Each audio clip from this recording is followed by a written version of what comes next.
မင်္ဂလာပါဒီနေ့စိတ်ဝင်စားစရာမေးခွန်းတစ်ခုနဲ့စလိုက်အောင်စာသင်ခန်းတစ်ခုထဲမှာအတူတူထိုင်ဆရာတယောက်တည်းတင်တော်ခံယူ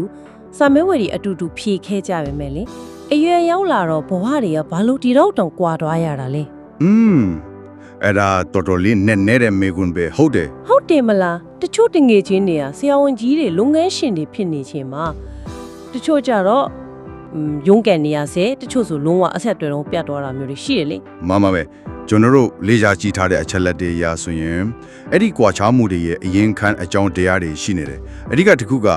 ကျောင်းမှာအတူရှိနေပေမဲ့အိမ်ပြန်ရောက်တဲ့အခါကျုံရတဲ့နေ့စဉ်အတွေ့အကြုံတွေလုံးဝကွဲပြားသွားတာပဲဟုတ်ကဲ့ဆိုလိုတာကအိမ်ဘက်ဝင်ကျင်လား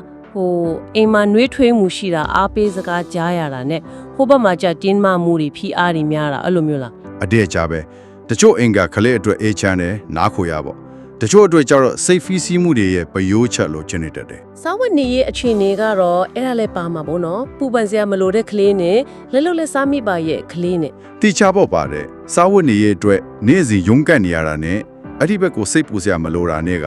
စိတ်ခံစားမှုအာယုံစိုက်နေမှုမှာအများကြီးကွာသွားနေနောက်တစ်ခုကနေတိုင်းကြားနေရတဲ့စကလုံးတွေဆိုတော့ဟုတ်တယ်အားပေးတဲ့စကားလုံနိုင်တယ်ဖြစ်နိုင်တယ်ဆိုတာမျိုးကြားရတာနဲ့မင်းနဲ့တော့မဖြစ်ပါဘူးကွာတို့ဒါမျိုးကတော့ဆိုတဲ့အားနေစီတဲ့စကားတွေကြားရတာနဲ့အဲ့ဒီမှာတင်ကလေးရေကိုမြင်တဲ့အမြင်အတွေးခေါ်ပုံစံကစပြီးကွဲလာတာအချက်လက်တွေကအဲ့ဒါကိုထောက်ပြနေတယ်အဲ့ဒီအတွေးကြုံကွာခြားချက်တွေအားလုံးစုပေါင်းပြီးတော့ဘဝအရင်အနည်းလို့ခေါ်လို့ရမယ်တခုခုကိုဖန်တီးလိုက်တယ်ဆိုတဲ့သဘောလားဒီအရင်နည်းဆိုတာကငွေကြေးတို့ပညာရေးတို့ထပ်ပို့ချေပြန့်တယ်ပေါ့ဟုတ်ပါပဲသုံးထားတဲ့အသုံးနှုန်းရတော့ဘဝအရင်အနည်းဒါမှမဟုတ်အစိတ်ပိုင်းဆိုင်ရာအရင်အနည်းပေါ့အတူတူပါပဲငွေတို့ပညာရေးရှင်းတို့ထပ်ပုံနဲ့ချိုင်တယ်အဲ့ဒီမှာကိုယုံကြည်မှုလုံခြုံတယ်လို့ခံစားရမှုအချစ်ခံရတယ်နားလည်ပေးခံရတယ်ဆိုတဲ့ခံစားချက်တွေပေါင်းဝန်းကျင်ရဲ့ထောက်ပံ့မှုတွေရောပေါ့အဲ့ဒါတွေအကုန်ပါတယ်ဒီရင်းနှီးတဲ့မထူတာက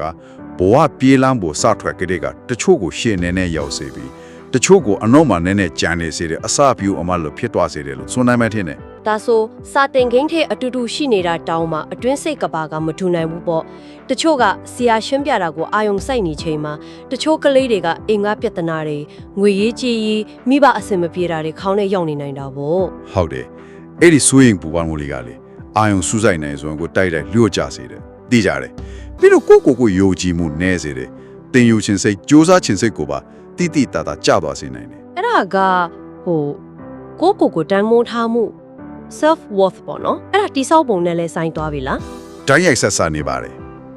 self worth ဆိုတာကငယ်လေးကားတဲ့ကစတာလေကိုစ조사တာလေးကိုအတိမတ်ဖြုတ်ခံရတယ်ချီးမွမ်းခံရတယ်ဆိုရင်ငါတန်ဖို့ရှိတာပဲငါလုံးနိုင်တာပဲဆိုတော့အတွေးမျိုးဝင်လာတယ်ဟုတ်ကဲ့အဲ့ဒီကနေမှအသက်တွေစမ်းကြည့်ဖို့စွန့်စားကြည့်ဖို့ဆုံးဖြတ်ချက်ချဖို့ရဲလာတာ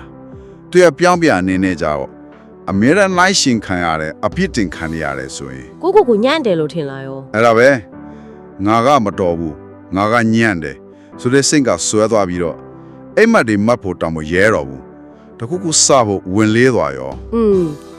ဒီချက်လက်ဒီထဲမှာလေတချို့လူတွေရဲ့အပြုတ်မူလေးနားလေရနေနဲ့ခတ်တဲ့ဟာတွေပေါ့ဥပမာတခုကိုအရန်ဆွဲလန်းနေတာမျိုးဒါမှမဟုတ်ဘယ်သူမှဂရုမစိုက်သလိုနေတာမျိုးတွေအဲ့ဒီရဲ့နောက်ွယ်ကအကြောင်းရင်းကိုလည်းနည်းနည်းပြောထားသေးတယ်နော်ဟုတ်ကဲ့ပြောထားတယ်မှာအဲ့ဒီအဖြူအမူတချို့ကပြင်းလို့တို့စိတ်တက်မကောင်းလို့တို့စီရာတဲ့ပိုနည်းနေတယ်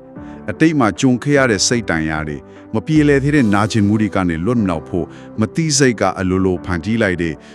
မသိလို့တဲ့ဖြည့်ရှင်းနေတဲ့ coping mechanism တွေဖြစ်နေတတ်တယ်လို့သူသိနာတွေကဆိုတယ်မတိစိတ်ကလောက်တာပေါ့ဟုတ်ကဲ့သူတို့ရဲ့အတွင်းတန်ရာတွေကိုကင်တွဲဖို့စူးစမ်းတဲ့ပုံစံတစ်မျိုးပဲဒါပေမဲ့ရေရှည်မှာအကျိုးမရှိတဲ့နီလာနေဖြစ်နေတတ်တာပေါ့လေဒါဒီအောက်လို့ကိုခြုံကြည့်လိုက်ရတော့တော်တော်ရှုပ်ထွေးတာပဲလူတယောက်ရဲ့ဘဝကိုအပေါ်ယံကြည့်ပြီးအောင်မြင်တယ်ကြာရှုံးတယ်လို့တိုင်းတာဖို့ကမလွယ်ဘူးဆိုတဲ့သဘောပေါ့လူတိုင်းမှာကိုယ်ဝင်ကိုပိုရှိကြတာပဲတကယ်ပဲမတူညီကြပါဘူးတချို့ဆိုငယ်လေးနဲ့မိသားစုတောင်းဝန်တွေထိုင်းနေရပြီတချို့ကကျတော့အပြင်းမှန်းမသိတာပဲမဲ့အတွင်းမှာစိတ်သက်ကြတာကိုအတုံးမကြဘူးလို့ခံစားနေရတာအဲ့လိုမြင်နိုင်တဲ့စိတ်ပိုင်းဆိုင်ရာတိုက်ပွဲတွေနဲ့ရင်ဆိုင်နေရနိုင်တယ်ဟုတ်ဆိုတော့လေဘဝမှာချီးမွမ်းစကားလေးတခွန်းတောင်တေးချမကြဘူးတဲ့သူနဲ့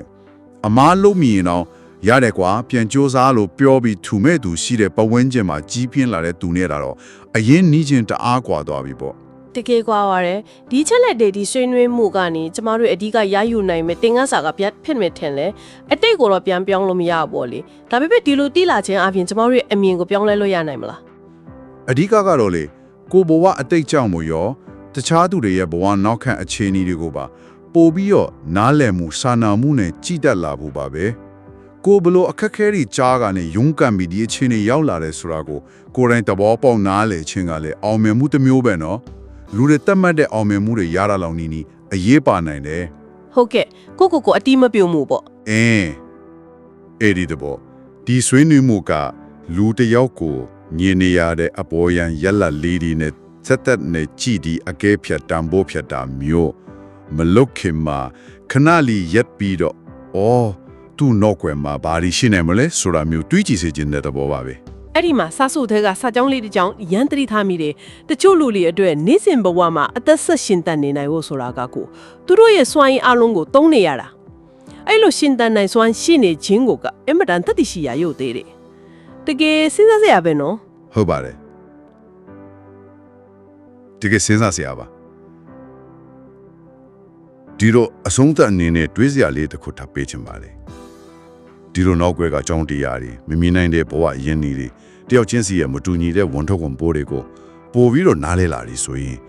အောင်မြင်မှုနဲ့ရှုံးနိမှုအပေါ်မှာထားတဲ့ကျွန်တော်တို့ရဲ့အမြင်ကတော့ကိုပေါ်လို့တခြားသူတွေအပေါ်မှာပါဘလို့ပြောင်းလဲသွားနိုင်မယ်လို့ထင်ပါတယ်